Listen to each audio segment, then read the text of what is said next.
Ladies and gentlemen, welcome back to another episode of Hurricane of Football podcast.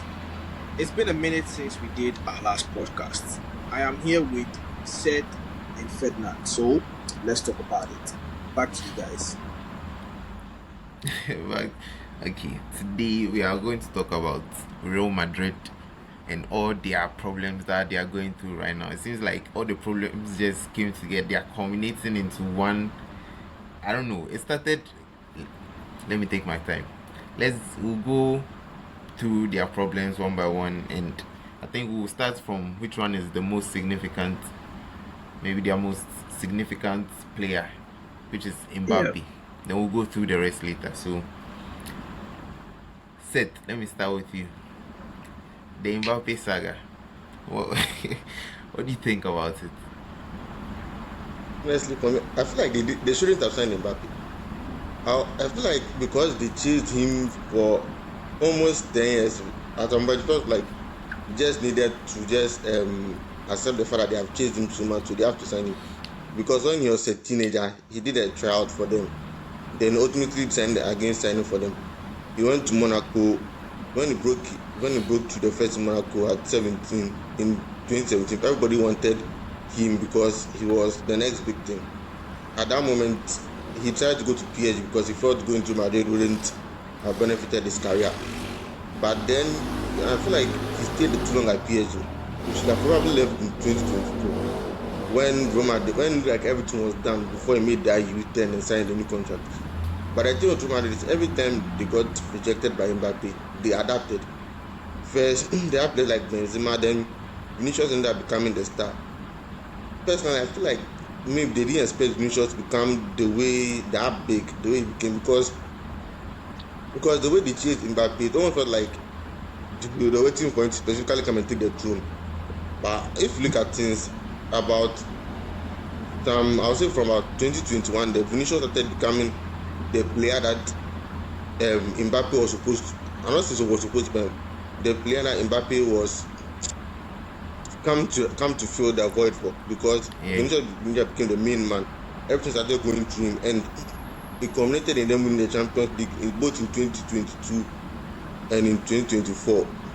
So everything seemed tailor-made for him, but then because they are chasing, like I said, they are chasing Mbappe for so long, they felt like they had no option but to take him, because everybody in football accepted that Mbappe was going to Real Madrid, so there was no need for that team club really trying to sign him.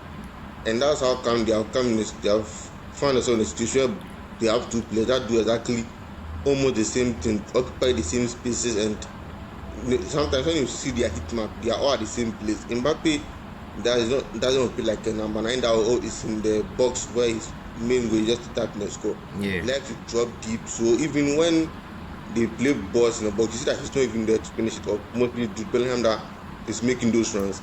So personally for me, they shouldn't have signed him, but like I said, they have chased him for so long and everybody in football has accepted he was going there. So it just felt like, well, if he's going there, let him just sign him. And ultimately, it's not working out for anybody so far.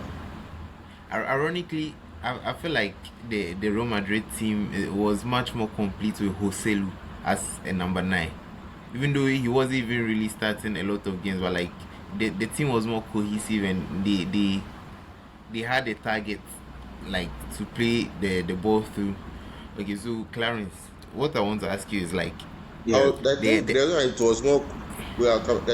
was more cohesive was because everybody knew that the star man was Vinicius. Then maybe you move to Bellingham and that order. But with this one, it feels like Mbappe and Vinicius do not want to be on the same level playing, and that's how come Vinicius is reportedly asking for a similar salary to what Mbappe earns, which is even creating. That's why his contract they have not been able to find common ground to even renew it. So Clarence, you can your point. Yeah. I feel like now I want to ask you this question, Clarence, specifically. I feel like we are tackling both of those problems that the Mbappe and Vinicius, like they are in tandem, they work hand in hand. I feel like, so Clarence, this is your question. If you were Real Madrid, who would you prioritize keeping, Vinicius or Mbappe? Because Vinicius, he has been at the club, he has been a servant for that club. He has won trophies for them. But Mbappe, you'd argue Mbappe is the bigger player, probably the better player because look at his pedigree. Who, Yeah. as Real Madrid, would you prefer to keep in the club? If at this point where they are right now, looking at the kind of team they have, I'd stick with Vinicius Junior because he's been there 8 years. He's come and he's met Ronaldo. He's met all the other past players who have won the Champions League. He's also won the Champions League with Real Madrid. He's gone through like tooth and nail to fight for the first place, to wear that jersey, to be proud of it, score goals in big moments, win them the big trophies. I'd stick with Vinicius because he's done what he's needed to be a Real Madrid star, right? And it will not be fair to let him go to bring in another player who has the same profile as him, and at the end of the day, when he wants a contract extension, seeing how he's accomplished a lot of things for the club, and he says he wants the same salary as that player, I'd say you listen to his demands and you give it. Because at this point in time, you look at it and you look at Vinicius and you're like, this is somebody who could have won the Ballon d'Or for you guys, right? Yeah. He's won you, I think, 2 Champions Leagues, if I'm correct, right, at Real Madrid. So you're looking at him and you're like, yeah, let's keep him because when he was here, he showed us he developed the star talent that we need. You brought in a different player who is similar to him to try and come and fit in the team, and all of a sudden things are not working out. Are you ready to actually give up somebody who's worked for your team to bring in a different player? That's the question they should be asking themselves. Like, no shade to Mbappe, he's a great player, no denying it. But you're looking at the current Real Madrid squad and who it fits. You have to go for the one who's already been there. Don't sacrifice him for a different player who has already come in and is also still adapting. I hope that's clear to you guys. Yeah, okay. I feel like you've raised quite a good point, and I wouldn't argue with any of the points that you've mentioned. But to be fair, Mbappe is Mbappe. But then again, Yeah. you have a loyal servant like Vinicius. You can't betray his trust like that. Yeah. And if like both of them, you could argue like if they were in separate teams, you could argue they would be competing for like the same Ballon d'Or trophy. But like since they are both in one team right now, it's like the team has to prioritize one of them to do that. And Mbappe, we all know his role is like his preferred role is not a number 9, and he's just doing a job for them there. If the job he's doing is quite significant, so he has like 30 something goals this season. It's respectable. Okay, so like right now we've talked about Mbappe, we've talked about Vinicius. Vinicius has not yet renewed his contract. What team can take a player like Vinicius right now in world football? Because firstly, let's look at Europe. If Vinicius wants to compete and win a Ballon d'Or, he will need to stay in Europe. But then again, what team can pay the type of salary demands he'll be asking for? What team will be able to cope with the type of ego that he's coming with? And like, what team will be there to serve his needs and like serve him as the star player? I feel like his best bet is going out of Europe, like going to Saudi Arabia or something. If you guys have a different opinion, like what do you think? Where do you think Honestly, would suit him? I don't think he will get any team in Europe that would treat. I don't know, for him to be the main man. I think he can get teams in Europe that will do that. But like to pay him the way Mbappe is being paid and all that, I don't think he'll get that in Europe because now a lot of teams don't want to spend so much money on players. Like you look at clubs like Chelsea and stuff, they don't really want to spend so much money on wages because if they buy the player and the player is not performing, they end up with a situation where the player may be on a long contract but doesn't benefit, that isn't producing, so they are stuck and can't move on. So with that salary, it will be hard. But then again, if he's run out his contract, he'll go on a free. And if he's on a free, I'm sure many clubs that need, but I don't know if he'll fit a lot of clubs he's a good player, and I don't know. I mean, maybe if because to be on the field, other clubs might try to give him a chance and take him out. For me personally, it's hard for me to see him going to any club because club like Bayern and PSG are set with their left wingers. There's no way Yeah. you go to Barcelona or Atletico Madrid. In the Premier League, I don't think you want to go to somewhere like Manchester United because they are now building. I don't think you want to go to a team that is now building. Why you Arsenal, mention I don't Manchester know. United? Even Liverpool, I doubt you are allowed to even go to Liverpool. Honestly, I Yeah. feel like there are not a lot of clubs where he can find where you be able to find that you be able to go to. Honestly, I don't think there are a lot of clubs you be able to go to. So maybe my ultimately not signing a new contract is still Real Madrid. Yeah, but I feel like you might have a chance at PSG or Bayern, even though you've argued good points for them. But PSG, I like, don't think PSG yeah, see you, they The have, old PSG I would agree, but this current PSG where Luis Enrique is the main man, I don't think that thing yeah. of where So Luis Enrique will start with. I don't think that thing of where Luis Enrique will start with then like what he did to Xabi Alonso. You complaining Luis Enrique let that fly. I don't think it's something like that. Luis yeah, Enrique accept that. yeah. But you've mentioned Luis Enrique, but like his contract situation is not certain. You don't know how long Luis But Enrique will honestly, be there for. I Yeah, think you obviously renew. I think you just want to wait for the Champions League final to go by and renew his contract. I don't think and PSG it looks like they're done with that old just buying already made stars anyway. So honestly, the yeah, options are very limited. yeah. Okay, Yeah, but so okay. let me chip in. As much as his contract has not yet been signed, and even though his options in Europe will be limited, I do fancy him seeing like if it does come that Vinicius does is now on the market as a free agent, which teams should go in for him, like to assist in to come in to fight to contend for titles or even potentially maybe well not potentially start a rebuild because like he's not at this point in his career he's not the type of player to start a rebuild. So you're looking at him, I'd say he has 3 Premier League clubs he definitely has to go to.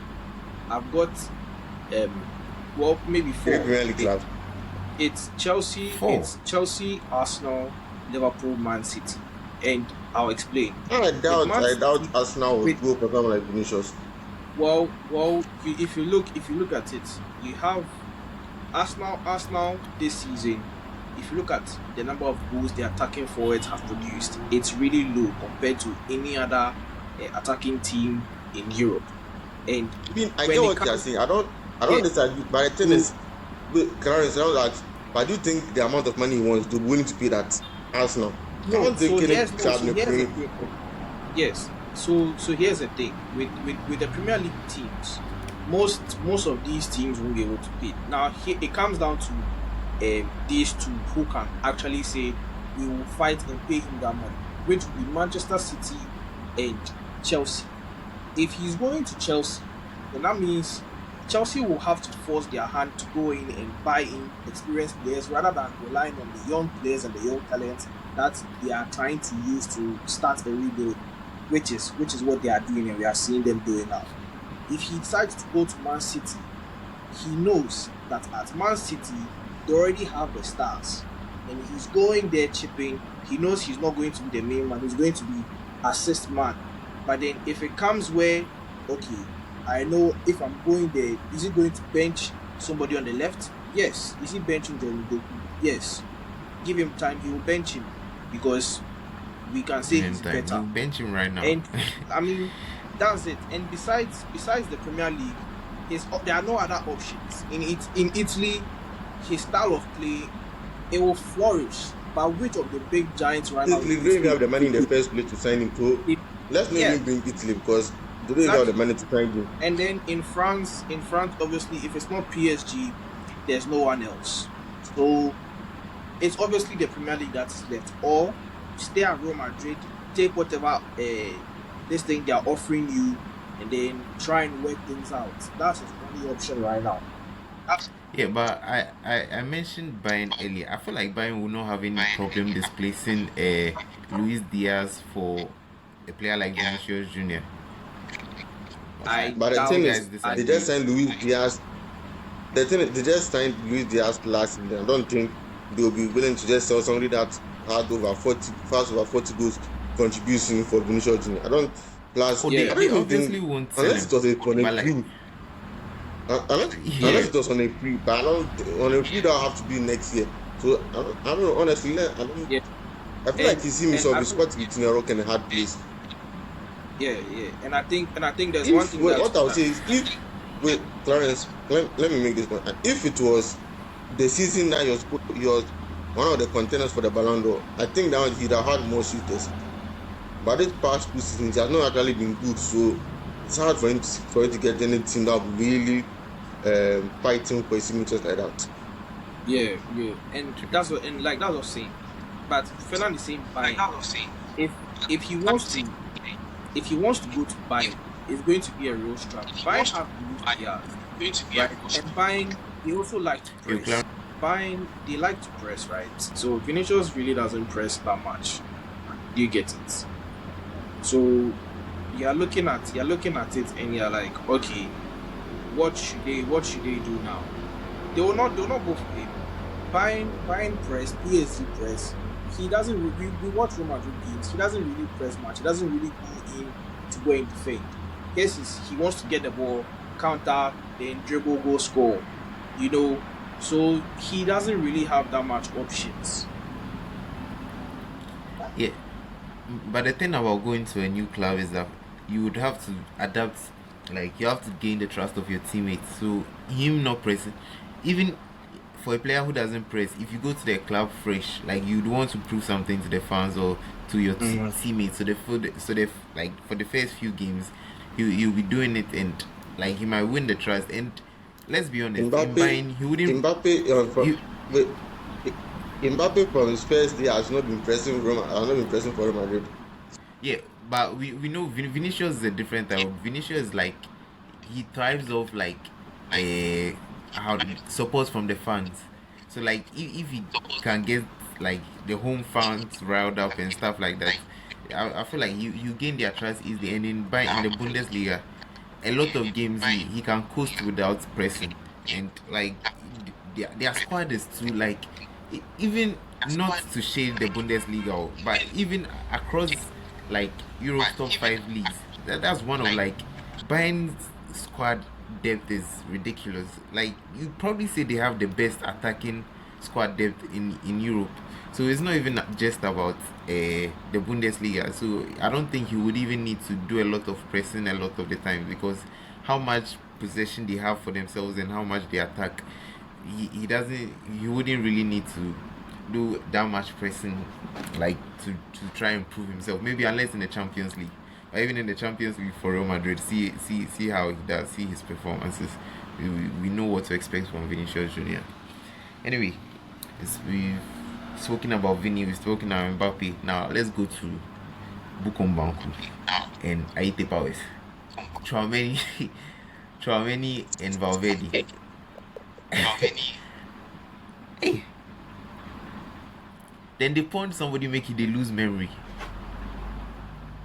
Make they play flash Chouameni. I don't even get. They apparently, it wasn't Chouameni that caused it. When he came into the training ground, Valverde didn't want to shake his hand, and that's what I'm reading from Fabrizio Romano. He said Chouameni did not initiate any aggression or anything, but it was within training when they came to arguments and eventually blows. And I think Valverde hit his head on something, and he had to go to the hospital for treatment. And apparently he forgot some things when he came back.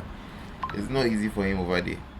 So Clarence, I know you're a Barca fan. Well, how are you feeling with this information?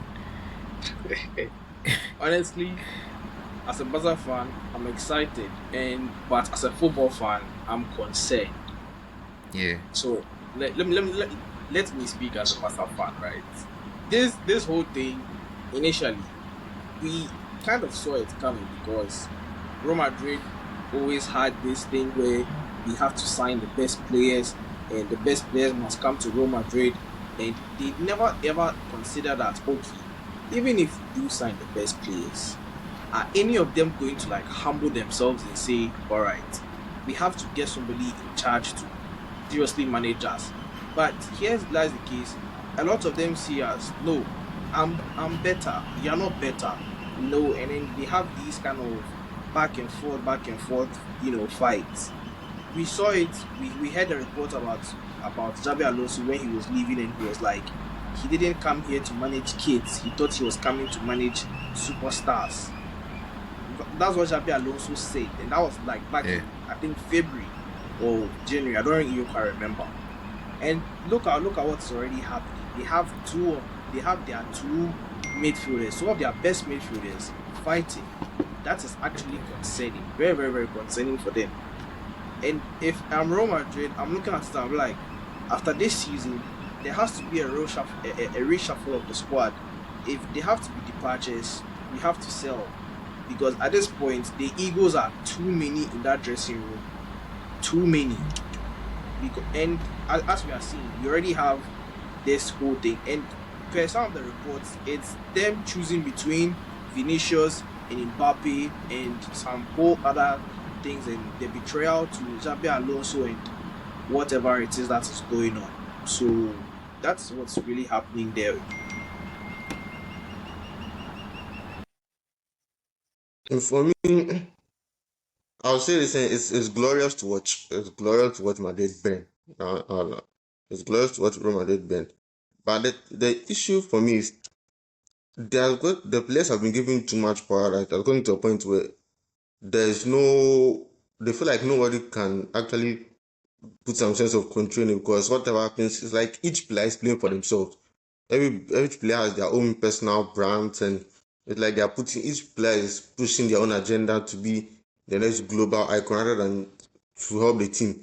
We know clubs usually like every good club has, or every successful club has players who do the dirty work per se. But it looks like with Real Madrid, all of them want to accept that nobody wants to do the dirty work. Everybody feels like they are too big to track back, to put in the hard tackles, to do the ugly stuff of football. Everybody wants the glory moment, scoring of the goals, the celebration. I think that's what has caused a situation where even players like Bellingham, where sometimes, yeah, he scored a lot of goals in his first season, but because he doesn't score now, he feels like he's annoying because he doesn't have his glory moment. Valverde and Tchouaméni fighting, it looked like there was division among the players. Some players didn't want Xabi Alonso to go. Some wanted him to go because they didn't like his methods, and it created a fracture. And with everything surrounding the club, and you see, if they were winning, this wouldn't have been a problem. You didn't affect us because they are losing. The whole environment is toxic, and everyone seems to want find somebody to blame and for their frustration. I think that's what is boiling over.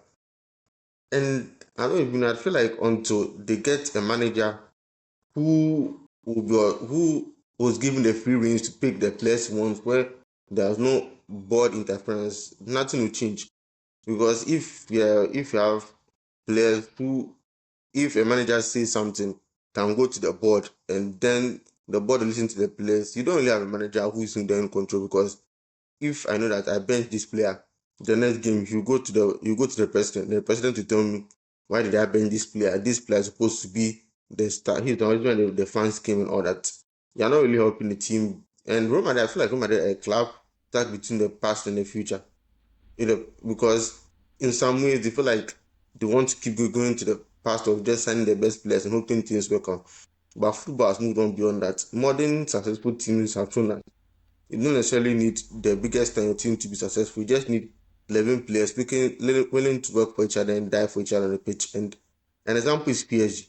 When Luis Enrique said he didn't mind having losing Mbappe because you have three players who could score to the 40 goals between them.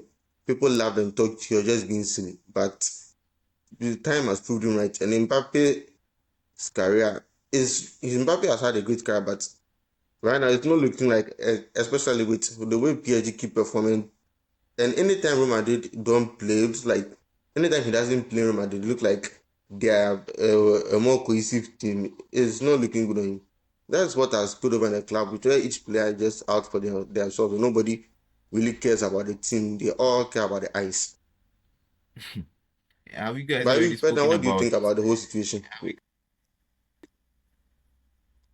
I mean, have you What do guys you think spoken about the whole about situation about the fight? Riga and About who? Carreras? That's his name. No, no, no, no, no, no. You can talk about that one. Yeah, it's like the whole team is like what there's too much in team fight. Like it doesn't make sense. For if you go to their forward line, you could say it like there is not necessarily argument per se, but like how would I say it? There's tension between Mbappe and Vinicius, even though like they might not agree with it, but like we can see it, both of them want to play in the same position. It would be annoying if Vinicius is at the wing and Mbappe too wants to receive the ball at the wing. They might not outwardly express it, but we know they feel how they feel. In the midfield to Tchouaméni and Valverde, how it is right now, they would definitely have to sell one of them, and I don't think they would sell Valverde. If they would sell someone to be Tchouaméni is a scapegoat. And in the defense to Rudiger, are getting older. Real Madrid, they'll find a new defender right now. So I feel like is these older players, the players who have a lot of responsibility and authority in the team that should be taking like leadership roles. See, Mbappe should be a leader. Whatever you say about him, he's the captain of France. He should lead the Real Madrid team in the midfield too. Valverde is literally the captain of Real Madrid. We should expect more from him than to be fighting with someone who is also in the midfield with you. And Rudiger, come on, Rudiger, you know the five plus small boy. Like I know the vibe that wants up. So like the whole team is way too dysfunctional. And me personally, I blame Florentino Perez. He he just signs players into the team based on reputation and like I think it's purely because of how much money he will make from having them into the team, selling shirts and other stuff like that. So Florentino Perez is the problem, and getting a new manager might not be the solution, but getting a manager in like Mourinho who could argue with Florentino Perez about what's because Mourinho coming into a club like Real Madrid, he's not coming to coach. He's come to manage the entire operation. And if you'd have to argue with Florentino Perez, you'd argue with him. So I think Mourinho right now his tactical management, I don't know he how well he's doing with tactical management at this point. His tactics are outdated. Honestly, honestly, I want Mourinho to come. Yeah, but But like because they don't want Mourinho to come, I want to watch him to watch the word burn. You see when in the Dark Knight, but when Joker takes all the sees all them and then burns it. That's what I feel like Mourinho is going to do to Real when was the Madrid. last time we Just go saw to what the Mourinho what coach the a team word burn. like with this Mourinho level of one thing quality? about him is when he Because doesn't to be like you, honest, he after he makes you look left like yeah the Chelsea, I don't know the way yeah, you after he left antagonize Chelsea, you and make you the feel was it the it's like second it's time he something hasn't I really don't coached a think team of it's that caliber something with that Real that Madrid need level at of particular quality, moments and because because he has gone to when he doesn't Tottenham. like you, he makes it Come on, like you are the most Manchester hated human being United. in the world. You don't talk about that one. And I don't know if you're just Roma. like like that lead that. Where again has he gone? Yeah, he has gone. What? He went to Turkey. Where was that? He has been everywhere. Fenerbahce. And right, yeah, and right now he's coming to inherit a club with a caliber of players. Regardless of whatever you think about Mourinho, even if his tactics are outdated, I'm sure he definitely knows how to manage people, and you definitely know how to get the best out of like players like superstars. We know this. That's what Mourinho does. He went So to I Fenerbahce. think it's not too Fenerbahce. bad. But if it He comes to went to Roma after tactics, that pure Fenerbahce. tactics, I don't think Mourinho is up to the standard in this generation. But apart from that, I feel like he's not a bad person to come and take over because who else are Real Madrid going to take? They are just going to take someone who will be taking orders from Florentino Perez. Yes, sir, yes, sir. You know that. But Real Madrid, I don't feel like that's what they need right now. So maybe Mourinho is not a bad. Ferdinand is saying that we should allow Kylian Mbappe to lead or captain. First of all, Yeah. he's already coming into a team that 2 years ago won a Champions League. So at this point in time, Kylian Mbappe cannot really chat to any of them. Like What? they like What? that's He definitely can. no. The only thing that he has is is what, a World Cup and one Only, Champions League, a World Cup only, and one Champions only. League final that he You lost. guess problem. No, listen, Only like listen. Ghana no gets World Cup by this time. Listen, Real Madrid, they are. We already know how they like to brag about their Champions Leagues. We've won 15 years. So the guys there in that dressing room, they'll tell you, look, we've played with the best. We won Champions Leagues without you. You cannot come here and start saying things that you want to come and control the entire dressing room. And I think if that's what he intended to, or he's doing there, that is what is bringing the I disagree because they know that he's a big player. I get what you're saying about the fact that he has won Champions League, so he can't necessarily come and tell them. But the thing is, they already know who Mbappe is. They already know he's standing in world football. So I think there's certain sense of recognition that act. they know what he can Yes, bring to the team. But the thing is, Mbappe himself, he really ever he ever really seen putting a the best. captain's performance on the pitch. Yes, Courtois. Courtois should even be the one handling this kind of situation, saying that, look, we are a team here. We are supposed to be together, right? This is Real Madrid. This is what we are supposed to do. But they are all there and it's entire mess. Like I'm saying, if Mbappe is saying one thing, Vinicius is also definitely going to say one thing. Bellingham too is also now saying another thing, and then the whole room is now divided. Who do I now sign with? We had this issue with Carreras where I was hearing reports that Carreras sides with Vinicius Junior rather than Mbappe. Bellingham too reportedly approached Mbappe and told him some stuff, and he's like he's already with Vinicius. He's won a Champions League with him, so he's not on Mbappe's side. So now it's like there's a lot of tension and it is dividing the entire dressing room. Do you get it? So if you're looking at both of them, you're like you can't give any of them the captain armband to lead.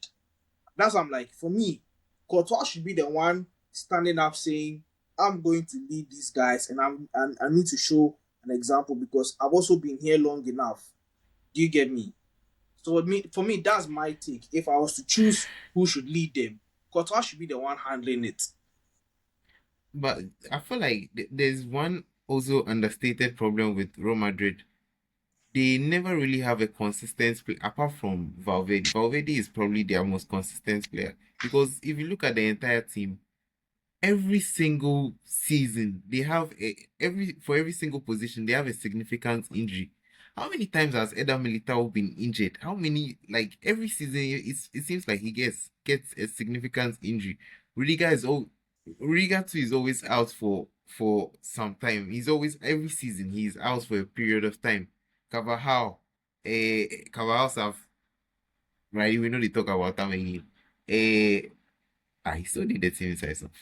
Anyway, bro, like even in their midfield, their whole squad, I feel like their whole squad is always injured and probably has to do something with their medical team or something like that because no other team in world football goes through what they go through. Okay, maybe I might be wrong here, but a lot like it's always particular players that always go. Even the Courtois that you mentioned, every season Courtois has some sort of injury some way somehow.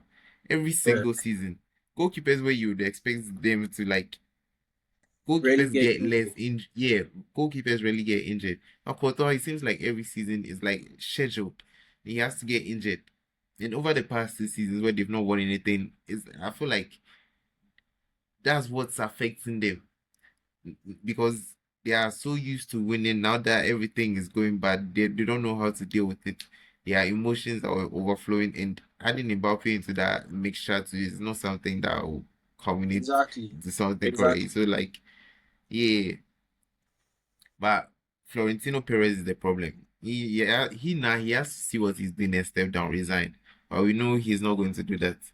And Clarence, any last thing you want to say? Is there anything else you want to say about Yeah. Real Madrid or the entire situation? I Yeah. think I think I've said it before, and I think I'll say it again. They need to obviously let some players go. This guy, their left back, Felamendi, terminate his contract or sell him, put him He's one of the players that needs to go. Then obviously you've seen your other players fight. Tell them also was, and if you look at it too, you're like Charlie. This Real Madrid team, I don't think in the next 2 3 years you can say with these same players are they going to win something. Now with the way they are fighting, team chemistry now has dropped, and they will not be playing at their usual best anymore. So you're right. There's been inconsistencies. Valverde is their most consistent player this entire season. Mbappe has been out injured like I don't know how many times. Bellingham too has been out. Courtois has been out. I think who again?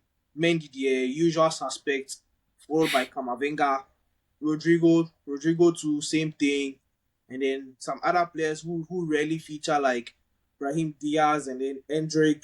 So you're looking at this squad, you're like, nah, this team they need a whole reshuffle because there are some players that I feel their time is up and they will have to let go. So me, that's my take. So that's basically what's going on in Real Madrid right now. I mean, I know a lot of you have a lot to say about Real Madrid because there are issues. Everybody would have something to say.